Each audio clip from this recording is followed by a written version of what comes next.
This change of phase diagram is important.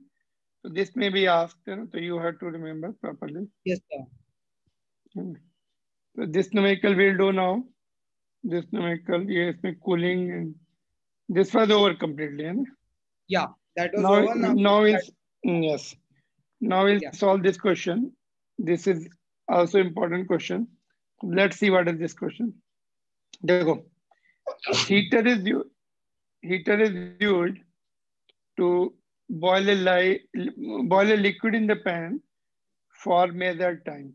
Following data are available. Power is given, time is given, and mass of the liquid is also given. Use this data, determine the specific latent heat of evaporation. L निकालना है ना. तो how to do it? एक minute, let me have. What should be the formula and how to do it? Q by M, I guess. Okay, क्या बोला? L is equal to Q by M. ठीक है. Q is given? No. Q is not directly given. है? मास दिया है, time दिया Mass है, hmm. Power दिया है 25 वॉट. तो power by time is I guess no. Q is equals to what was that? Power is rate of work done. And work energy is again, it is the work or energy, both are the power is equal to energy or thermal energy upon time. तो ये Q हो जाएगा Q by T. Q will be P into T. Power into time is equals to Q. तो वो अपने का Q निकल जाएगा. हाँ, power is given, time is given, M is given. ऐसा यूनिट है पावर की. All are given in ऐसा unit. You don't have to convert it even. Yeah. Q is equal to PT. यहाँ से Q मिल गया पावर को time से multiply करके. And Q is equal to ML also.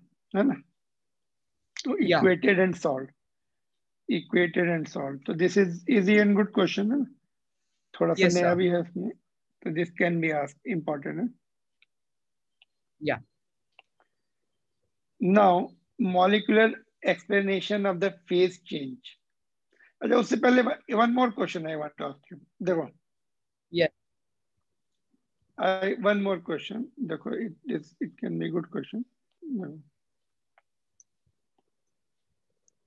Okay.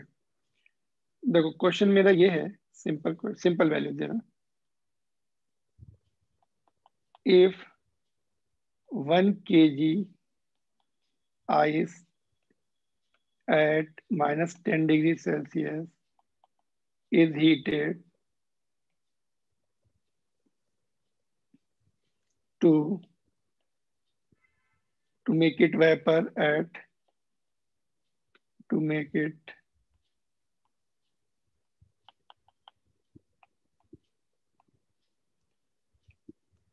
at 110 degrees Celsius.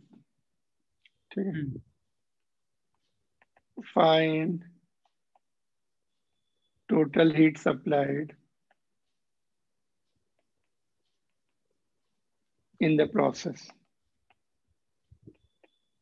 Total heat supplied in the process. If a specific heat of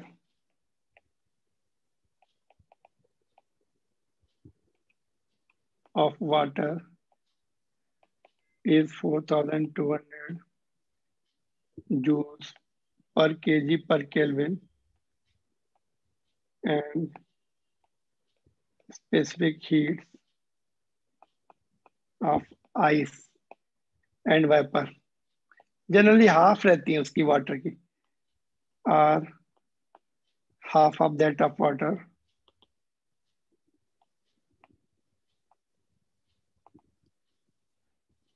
ठीक है, and latent heat of fusion of ice. Fusion of ice actually 80 को मुझे उसकी values 80 ice की कितनी होती, 80 calorie होती पर ग्राम पर केल्विन। तो ये 1000 8 इंटू 10⁻³ हो जाएगा इंटू 4.2। 8 4.2 को 8 से मल्टीप्लाई करो, कितना आ रहा देखो। 4.2 into 8.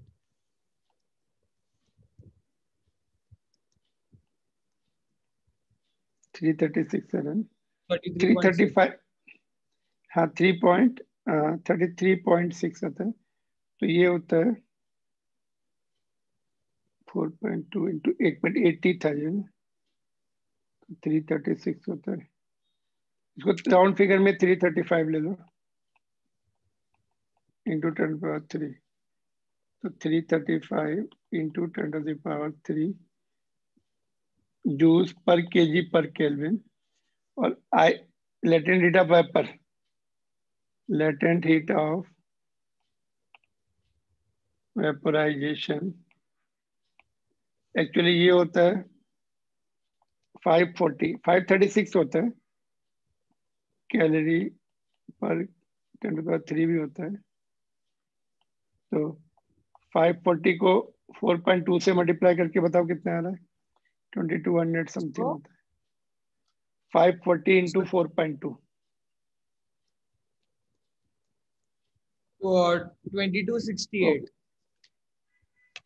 22। तो इसको थोड़ा सा मैं 22 दे रहा हूँ। 2200 केजी नहीं, जूल्स पर केजी, जूल्स पर केजी पर केल्विन। ठीक है, तो ये क्वेश्चन हो गया। थोड़ा बड़ा दिख रहा है but it is good question to learn the basics. 1 kg ice है, -10 डिग्री सेल्सियस पर है। Question is wrong. हाँ, क्वेश्चन लिख लो। It is good question to clear the basics.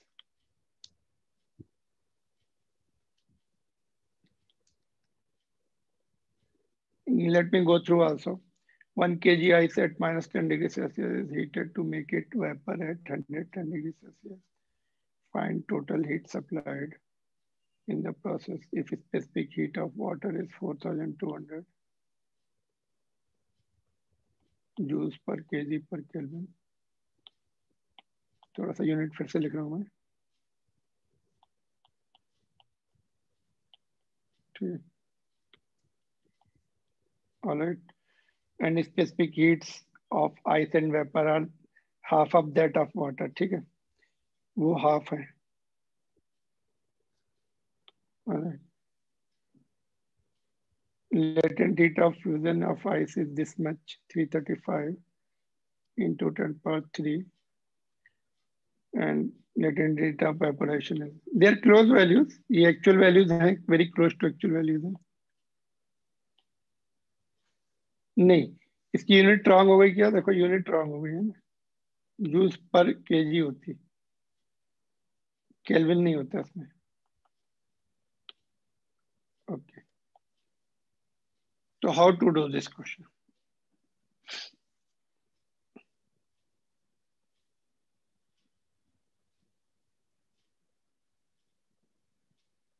Sir मैं तो अभी सारी चीजें लिख रहा हूँ, मतलब क्या क्या है, क्या क्या चाहिए। Do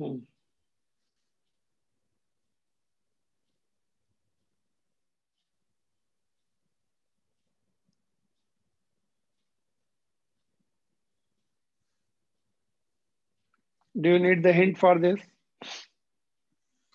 I need it. देखो, this is based on this graph.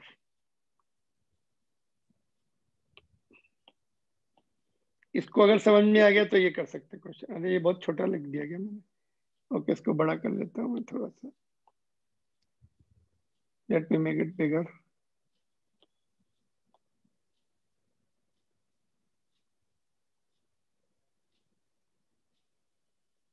Alright, ठीक है। तो now how to solve this?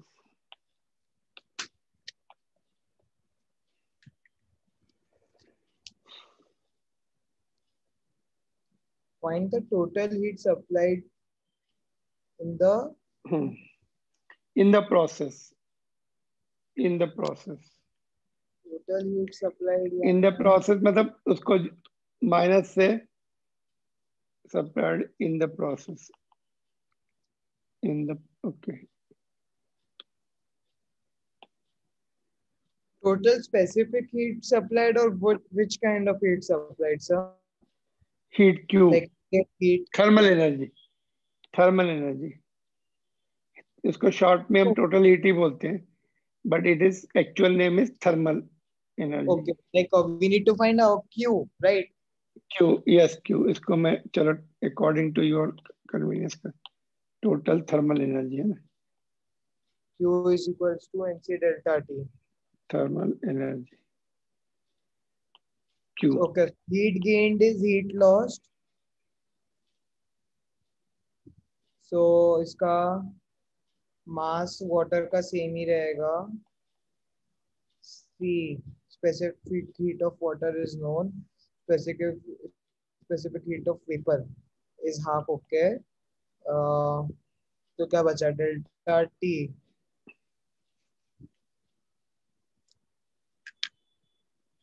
Sir एक क्वेश्चन है, latent heat of fusion of ice and water क्यों दिया है?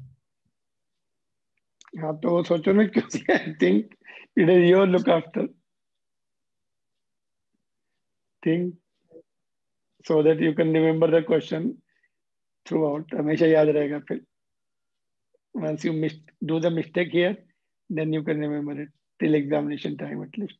मतलब आपको पता मैं मिस्टेक करूंगा ही करूंगा. क्योंकि सभी करते हैं इस क्वेश्चन में. अच्छा. मोस्टली जिनको भी दिया ना, very few of them could do it in one attempt. Without hint, they are not able to do. Extraordinary होंगे सर.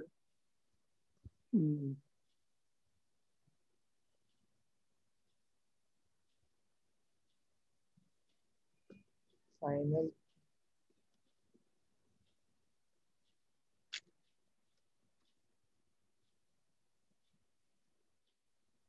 चलो देखो यहाँ पर ये जो प्रोसेस है ना, देखो पहले क्या होगा. ये यहाँ पे ये टेम्परेचर 0 होता है. यहाँ पे देखो दिस इज 0 0 डिग्री सेल्सियस. ठीक है. और ये माइनस में कुछ रहेगा, -T डिग्री से. केल्विन में होता है वैसे तो, बट हमें पता है केल्विन में होगा तो ये 273 हो जाएगा. हाँ वो तो कोई इशू नहीं है. और फिर उसके बाद फिर यहाँ पे टेम्परेचर 100 होता है लाइक दिस. तो यू नो कि वो पहले उसका टेम्परेचर बढ़ता है. यहाँ पे Q1 लगेगी, MC डेल्टा T है ना. फिर यहाँ पर हीट क्या लगेगी? Q2 which will be M into L. यहाँ पे फिर से M into C into delta T. फिर यहाँ पर M इंटू L Q4. ऐसे निकलना पड़ेगा Q1 Q2 Q3 Q4 and Q5. तो उसमें डायरेक्ट तो नहीं निकाल सकते इसमें, क्योंकि फेज चेंज हो रहा है. फेज चेंज होता तो फार्मूले भी अलग लगते हैं. तो -10 से 0 तक की हीट निकालनी पड़ेगी. That will be Q1. That will be M into C into delta T. एक एक करके फिर यहाँ पे मेल्टिंग शुरू हो जाएगी. उसमें स्पेसिफिक उसमें लेटेंट हीट लगती. That will be Q2. That will be M into L. ऐसे एक एक करके हीट निकाल के ऐड करना पड़ेगा. अच्छा. सबसे पहले क्या निकालना पड़ेगा? ऐड कर देना पड़ेगा. Heat required from temperature -10 degree Celsius to 0 degree Celsius तक. From -10 degree Celsius to 0 degree Celsius. That will be Q1 MC delta T. इससे निकालना पड़ेगा.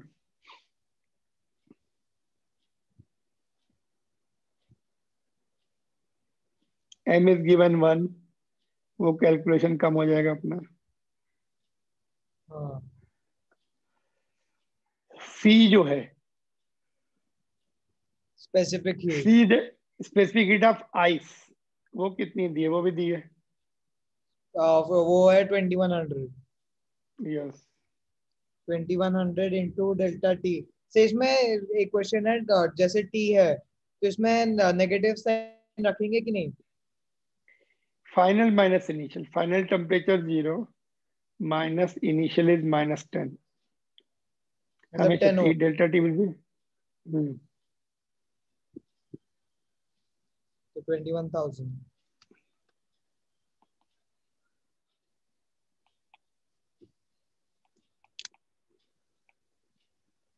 0 माइनस माइनस 10। इसमें केल्विन की कन्वर्ट करने की जरूरत नहीं होती, हमने पढ़ा भी था, because division are equal, change in degree Celsius will be equal to change in kelvin. तो ये केल्विन में ही डील कर रहे हैं, बिकॉज चेंज इक्वल होता है। अगर तुम ऐड करोगे 0 में 273 और माइनस 10 में 273, तो डिफरेंस 10 का ही रहने वाला है। तो we are not doing converting into kelvin because we know change division are equal, change will be equal. अब उसके बाद लेटेंट हीट निकालना पड़ेगा ना। हाँ, तो ये कितना रहा? 21,000 21,000। जूस।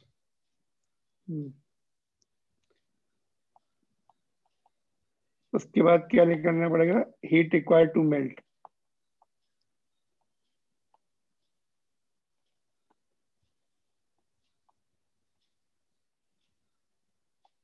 Q2 क्या फार्मूला होगा इसमें?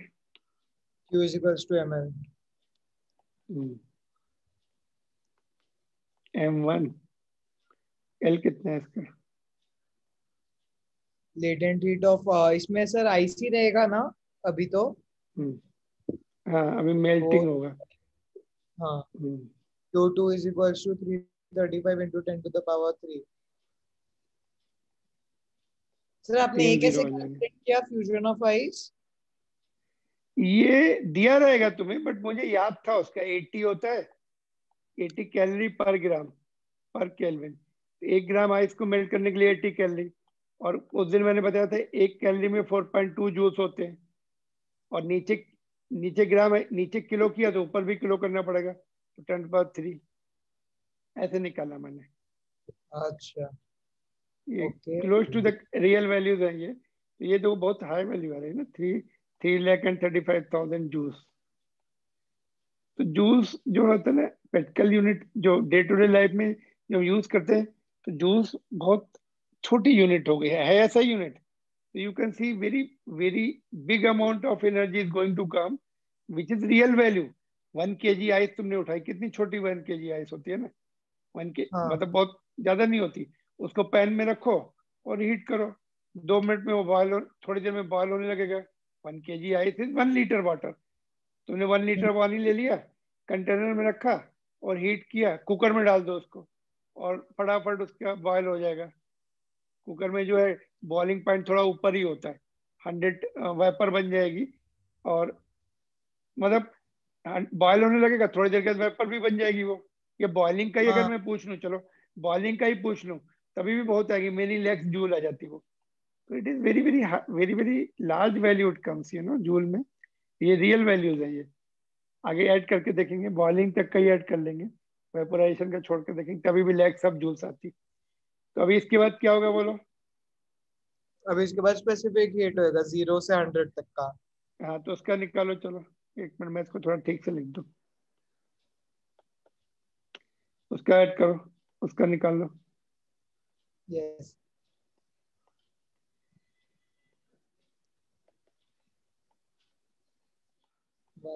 स्पेसिफिक हीट ऑफ, अब वाटर लेंगे ना sir?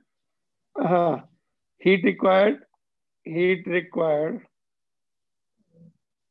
From 0 to 100 degree Celsius. ये 4,20,000 आ गया। Q3 M नहीं C नहीं, delta T sure 0, 1 into 42,000। 4200 100 minus 0। ये भी काफी आया यार, 4 3 0 2 0 फोर होना लैख चाहिए। ट्वेंटी थाउजेंड 4,20,000 डालेगा हाँ ना सर? है ना? हाँ, तो आता ही इतना वैल्यू। अभी हम जब हम अभी पावर पढ़ेंगे ना, तो उसमें भी you will be surprise to know कि हाँ सर, पर अपन के घर में जो यूनिट्स आता है वो तो अभी मतलब जूल्स को फिर यूनिट्स में कन्वर्ट करते हैं ना। मिलियंस में रहता है, मिलियंस में रहता है। हाँ 1 unit is 3.6 million joules per हाँ सेकंड। हाँ, सर, यूनिट्स के पर बाद सेकंड है। मेगावाट वगैरह भी लगता है ना? मेगा मीन्स सो मिलियन ही डिफरेंट। होता है, 10⁻6। मैंने अच्छा। सफिक्स पढ़ा थे ना, है ना? मेगा हाँ, मिलियन सेम होता है ना। Yes. तो ये हो गया 100 तक पहुंचने में। इसके बाद क्या होगा बोलो? अब लेटेंट हीट होएगा वापस। क्योंकि अब वाटर से वेपर में कन्वर्ट होएगा ना। यस, यहाँ पे देखो लेटेंट हीट में मिस्टेक हुई है क्या, 10 3 छूटा है, 10 3 छूट गया देखो, है ना।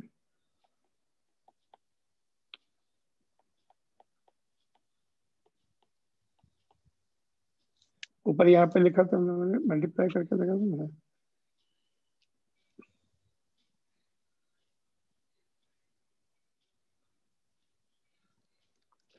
तो ये कितना आएगा, Q4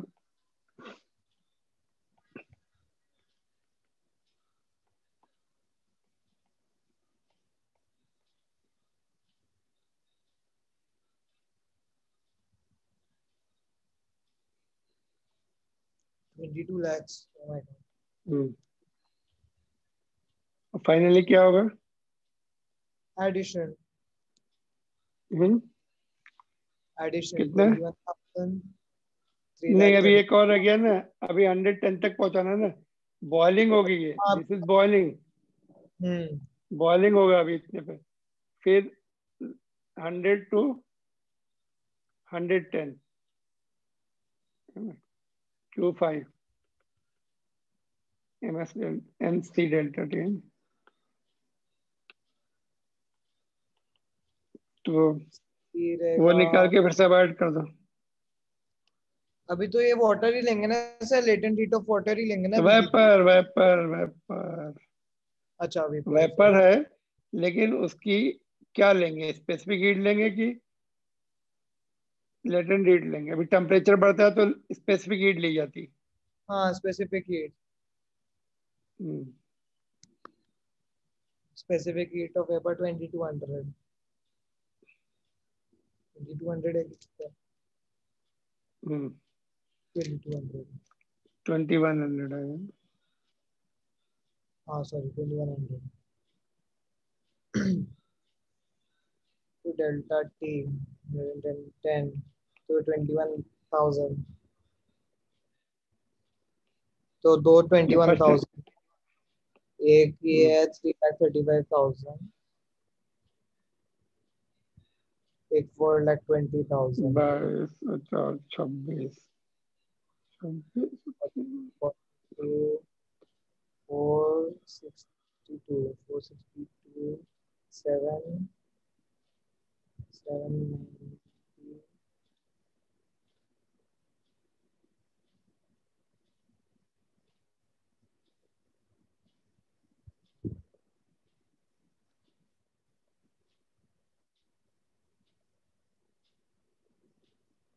बोलो कितनी आ रही है, ऐड करके बताओ।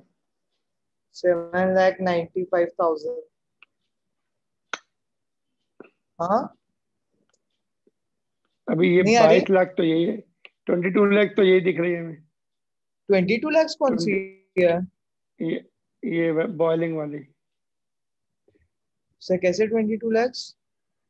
यहाँ पे देखो 10 3 छूटा था ना, मैंने बताया ना, यहाँ पे 10 3 लिखना था ना, ये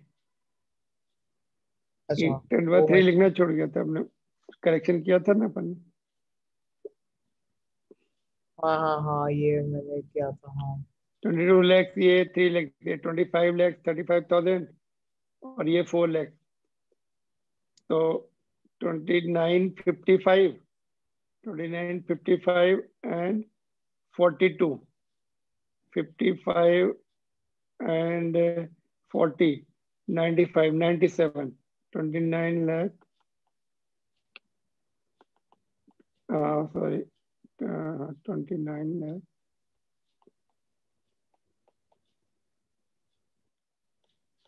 इतना करीब आ रहा, कैलकुलेशन देख लो एक बार, आई डोंट नो। 29,97,000। हम्म हाँ सही है यार। तो इसको 2.9 मिलियन बोल सकते हैं जूल्स। हाँ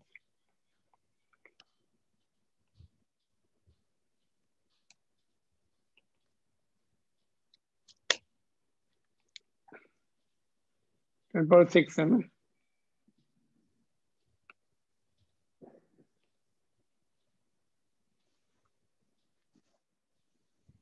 ठीक है। These many mega या joules, million joules. ये रियल वैल्यूज है, ये 1 लीटर के लिए।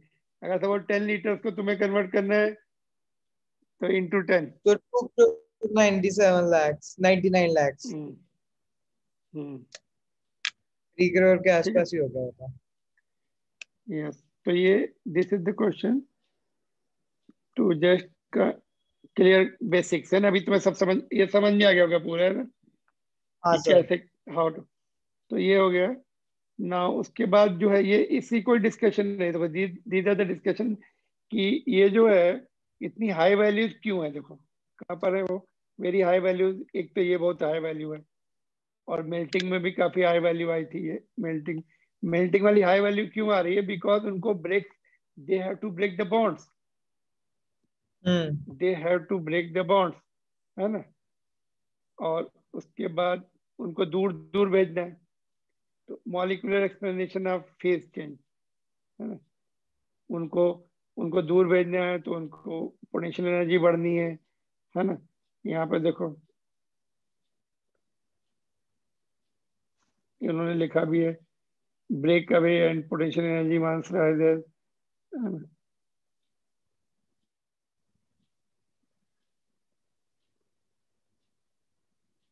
So this you can go through now, whatever the numerical we have done. Transfer of energy to the solid increases the internal energy, and this means that mean random kinetic energy of molecules increases, है ना, and they move apart, potential energy भी बढ़ती है, they move fast, kinetic energy भी बढ़ती है ना। And chemists would often use the model of intermolecular bonds being broken। कब? जब वो उनका फेस चेंज होता है। This is the keyword, intermolecular bonds being broken. एक तो सॉलिड से लिक्विड बन गया, है ना, हाँ तो उनका उनका एवरेज डिस्टेंस अभी कम है। जब वाइपर बना, when they become vapour, then उनका बीच का जो डिस्टेंस है, हाँ इंटरमोलिकुलर बॉन्ड्स तो ब्रेक हो ही रहा है और डिस्टेंस हाँ भी बढ़ा उनका, then enormous energy is required to separate the हाँ molecules to the larger distances. Bonds भी ब्रेक हो गए और इतना दूर भेजा कि वो इंटरेक्ट भी नहीं कर पा रहे। It is no longer occupying the that shape of the liquid, liquid और फेस या सॉलिड। सॉलिड में पास में रहते, वेपर्स में they are, you are providing such a large, they are needing such a large energy to move far apart where they are not interacting now anymore. तो intermolecular bonds break हो जाते completely, है ना, जब vapour बन गए। Solid से liquid बने तभी भी ब्रेक हुए, बट अभी डिस्टेंस उतनी ज्यादा नहीं हुई, तो दे नीडेड 3,35,000। बट वेपर में डिस्टेंस बहुत ज्यादा बढ़ गई, तो they needed enormous amount of heat. So that is what is the explanation. So you key points you can just पहले उसको ऐसे लिख सकते हैं ना कि उनका that energy, kinetic energy increases, separation increases, internal energy increases when they start melting, है ना, intermolecular bonds being broken, they need more energy. Vaporization में further more energy because they are again moving far apart and speeding up also. Vapours जो है उनकी speed बढ़ जाती है। Molecules के, लिक्विड के अंदर मॉलिक्यूल्स रहते हैं या सॉलिड में, तो उतनी स्पीड नहीं रहती। वेपर्स में they are moving freely, going away. This is what is the molecular explanation of phase change. Yes sir. ठीक है, तो ये you can just write in your own wordings include using the keywords. Yes. Move apart potential, though do two things you have to include, है ना, that kinetic energy word, है ना, and potential energy also, okay. और ये intermolecular जब phase change होता है, intermolecular bonds are being broken, है ना, तो more energy is required in that phase change. Yeah. तो this is done. Now modelling of gas, है ना, इसमें हम लोग क्या पढ़ने वाले हैं? Suppose if I ask you, how many air molecules are there in your room? So can you find out? Hmm? No. You can find out very easily, total air molecules in your room very accurately also, very accurately. कैसे? Oh. We have the equation. इसमें हम पढ़ने वाले हैं PV is equal to nRT. ये question आती है ideal gas equation. Pressure 1 atmosphere 1.013 into 10 power 5 pascal. Volume major करना पड़ेगा. रूम का डायमेंशन पता है तो वॉल्यूम मेजर कर सकते हैं. कितने मीटर, लेंथ, हाइट, वेट है ना. नंबर ऑफ मोल्स निकालने हैं. नंबर ऑफ मोल्स से ही हमें गैस मालिक्यूल. सपोज 1 मोल आ गया तो जितने मोल्स आएंगे उसको एवोगाड्रो नंबर से मल्टीप्लाई कर लेते हैं. या फिर इसका दूसरा फॉर्म याद है, PV is equal to N का कैपिटल N हो जाएगा, number of molecules in the cylinder, और R की जगह सेकंड फॉर्म बोल्ट्जमैन कांस्टेंट. ये कांस्टेंट है, इसकी वैल्यू भी दी होती. टेम्परेचर मेजरमेंट कर लो. रूम का टेम्परेचर मेजर करना बहुत आसान है ना. AC ऑन कर लो तो वो टेम्परेचर बता देगा कितना है. केल्विन में कन्वर्ट कर लो, वो डिग्री सेल्सियस में बताएगा. तो everything is known. Boltzmann constant known, temperature known, pressure 1 atmosphere, and volume by measuring. Number of molecules निकल आएंगे तुम्हें रूम में कितने हैं. टोटल आएंगे वो, टोटल आ जाएंगे कितने हैं. उसमें मिक्स होंगे ना oxygen, nitrogen, carbon dioxide, but total molecules at least you can find out. You know 1 mole is very big number. ये जो नंबर 1 मोल में 6.023 6.023 into 10 power 23 molecules are particles per mole. Particles per mole. एक मोल में इतने particles 10 power 23 quite billions of billion है ना. 1 billion में 10 power 9 होते, तो मेनी बिलियंस ऑफ बिलियंस है ना. These many air molecules are there. Do you know how many molecules will be there in your room? Roughly मैं पूछ रहा हूँ. Whether इतने होंगे या इससे ज्यादा होंगे या कम होंगे. 10 power 23 के ऑर्डर इतने होंगे या इससे भी ज्यादा होंगे. Will there be 1 mole or more than 1 mole? It will more be than 1 mole. more than 1 mole. How can we say? When we take the deep breath, roughly 1 mole of the molecules go inside our lungs. इससे ज्यादा lungs में चले जाते हैं. तो room में naturally it has to be many moles. Otherwise, if 1 mole is there, all the molecules go in the lungs. No air in the room will be left for others. Yeah. है ना. So these are the points just we are going to discuss in this chapter. तो ये ideal gas equation. Apart from that, the pressure of the gas is due to their random motion. Gas particles are randomly moving in random direction incessantly, continuously moving, and they build up the pressure because of the motion. They build up the pressure in the cylinder, and that pressure is directly depending upon the temperature, no other factors. If temperature is more, pressure is more.